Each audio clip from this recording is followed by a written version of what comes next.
सुधांशु जी कोई बोल दे, अब आप कोई परहेज नहीं रखते, किसी भी बात का लिहाज नहीं रखते, आप किसी हद तक जाने को तैयार हैं सामने वाले को सबक सिखाने के लिए।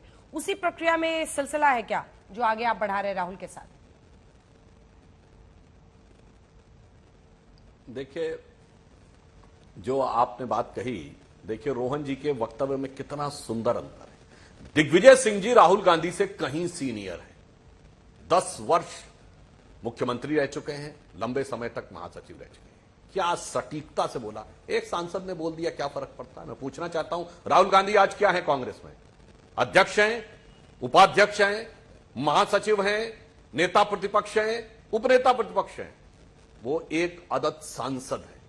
ये देखिए जलवाए जलाल और जमाल उनका, देखिए कि उनके लिए विदेश तक से बोलने के लिए लोग तैयार हैं। और पूरी पार्टी, यानी पार्टी के अध्यक्ष हो या खड़गे जी हो, सब एक सांसद के लिए सब तैयार है। 1.5 दर्जन सांसदों के साथ ही हो चुका है, लोगों को नाम भी नहीं पता होगा। पर दिग्विजय सिंह ने बोला, वो तो किनारे है, दरकिनार है, मगर यहां पर। और जो अंजना जी आपने कहा ना, कोर्ट क्यों नहीं जा रहे, अब तो समझ में आ रहा है। कोर्ट इसलिए नहीं जा रहे हैं कि अभी 7 समुंदर पार से कुछ देख रहे होंगे कि काश जहां हम बोल के आए थे, कुछ तो उधर से सुर उठे, तब हम यहां रिएक्ट करें ताकि उनको बोलने मौका मिले। मैं ये नहीं कह रहा हूं कि वहां के इशारे पे कर रहे होंगे, मगर कुछ इशारा उधर का देख तो रहे ही होंगे।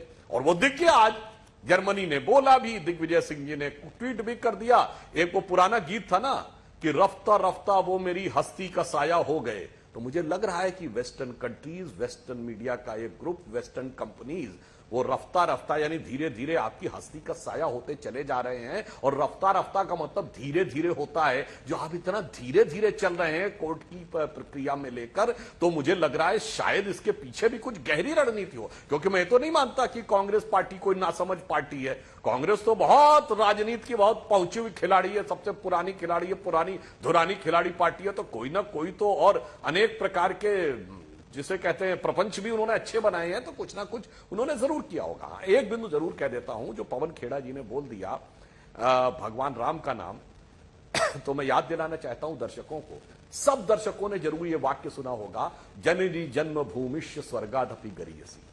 मगर ये किस संदर्भ में है, ये पूरा श्लोक बहुत से लोगों को नहीं पता होगा। ये संदर्भ ये है कि जब लंका पर विजय प्राप्त कर ली थी भगवान राम ने, और लक्ष्मण ने कहा, भ्राता देखिए कितना सुंदर ये जगह है, सोने की लंका है, ये सारे भवन ही सोने के हैं, कितना सुंदर है, ये तो अपना होना चाहिए। तब भगवान राम कहते हैं, अपि स्वर्णमयी लंका न रोचते लक्ष्मण, जननी जन्मभूमिश्च स्वर्गादपि गरीयसी। सोने का भी हो, ये दूसरा देश या शहर तो नहीं, वो हमारे लिए और यह अपनी जन्मभूमि को जाकर अपमानित करते हैं। और जननी की जो जन्मभूमि है, यानी सोनिया जी की जन्मभूमि, वहां की जो प्रधानमंत्री हैं जॉर्जिया लियोनी, उन्होंने मोदी जी की भूरी भूरी प्रशंसा की। हाँ। तो न जन्मभूमि का विचार, न जननी की जन्मभूमि का विचार, दोनों का अपमान करके विदेश में जाकर बैठने वाले लोग। और जहां तक एक लाइन और कह दूं, जहां तक इन्होंने कहा कि छोड़ने पे, घर छोड़ने पे, अंजना जी, अरे हमारी तरफ वाला तो घर छोड़ दिया था 17-18 साल की आयु में, संघ के प्रचारक बन गए थे। दोनों प्रधानमंत्री घर छोड़े हुए थे, अटल जी भी युवावस्था में और मोदी जी भी।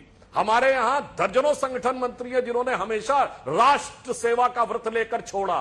संघ के हजारों प्रचारक हैं जिन्होंने छोड़ा हुआ है। हमारी पार्टी में तमाम पूर्णकालिक कार्यकर्ता है। मैं विचार से पूछता हूं, कोई बताइए इनका है कोई पूर्णकालिक जिसने कहा हो कि मैंने राष्ट्र की सेवा का व्रत लिया, अब पूरा जीवन मिशन के लिए समर्पित? एक नहीं होगा, हमारे यहाँ हजारों हैं। इसलिए ठीक है, मेरे एक सवाल का जवाब दे दीजिए। हिंदू धर्म ग्रंथों का उदाहरण दें तो विचार करके करना। मेरे एक सवाल का जवाब दे दीजिए। क्या आप ये कह रहे हैं, एक सेकंड रुक जाइए, क्या आप ये कह रहे हैं कि जर्मन विदेश मंत्रालय में सत्ता में नहीं विपक्ष में होने के बावजूद कांग्रेस पार्टी की राहुल गांधी की इतनी पैठ है कि उन्होंने वहां से बुलवा दिया, यूएस में या फिर जर्मनी में? बिल्कुल, आपने जो बात कही, हम तो ये बात कह रहे हैं, बिल्कुल हम ये बात बड़ी जिम्मेदारी से कह रहे हैं। जब ये सत्ता में भी थे तो याद करिए, मोदी जी के खिलाफ 60 सांसद लिख के देते थे कि सीनेट पे इनको वीजा ना दिया जाए, जबकि मोदी जी ने अप्लाई नहीं किया था। मैं अंजना जी, यहां आपका शो का समय कम पड़ जाएगा, मैं 25-30 साल के उदाहरण बता सकता हूं कि किस किस समय पे विदेश ने कैसी कैसी प्रतिक्रिया की, जबकि भारत में ढेले भर का कुछ नहीं हुआ था। मैं आज एक बताए देता हूं, थोड़ा सा एक समझ लीजिए, 2 लाइन में सिर्फ। 1998 गुजरात का डांग जिला, ऐसी घटना हुई, not even a single killed, कोई हताहत नहीं हुआ, कोई हॉस्पिटलाइज नहीं हुआ, कोई बड़ी बिल्डिंग नहीं डैमेज हुई, केवल 2 टीन शेड डैमेज हुए। पोप का बयान आ गया, जर्मनी का बयान आ गया, ब्रिटेन का बयान आ गया, और ठीक नवंबर 98 कोई जाके चेक कर ले, मलेशिया में 11 चर्च जला दिए गए। न इंग्लैंड का बयान आया, न वेटिकन का बयान आया, न रोम का बयान आया। क्यों? उस समय भी हमारी सरकार थी केंद्र में, उस समय भी गुजरात का इशू था, चूंकि वहां भी हमारी सरकार थी, केंद्र में भी हमारी सरकार थी। ऐसे मैं बहुत उदाहरण गिना सकता हूं, और मैं एक व्यक्तिगत अनुभव के आधार पर कहता हूं। 2013 जुलाई में मैं अमेरिका गया था, तत्कालीन भाजपा के राष्ट्रीय अध्यक्ष राजनाथ सिंह जी के साथ, और बहुत से लोगों से व्यक्तिगत चर्चा में, नाम लेना किसी का ठीक नहीं है, उन्होंने स्वीकार किया था कि मोदी जी के बारे में they were carried away by a certain lobby of their NGOs, और जब उन्होंने क्रॉस चेक किया तो वो फैक्ट्स गलत निकले, और उन लोगों का रिएक्शन शायद समय से पहले हो गया।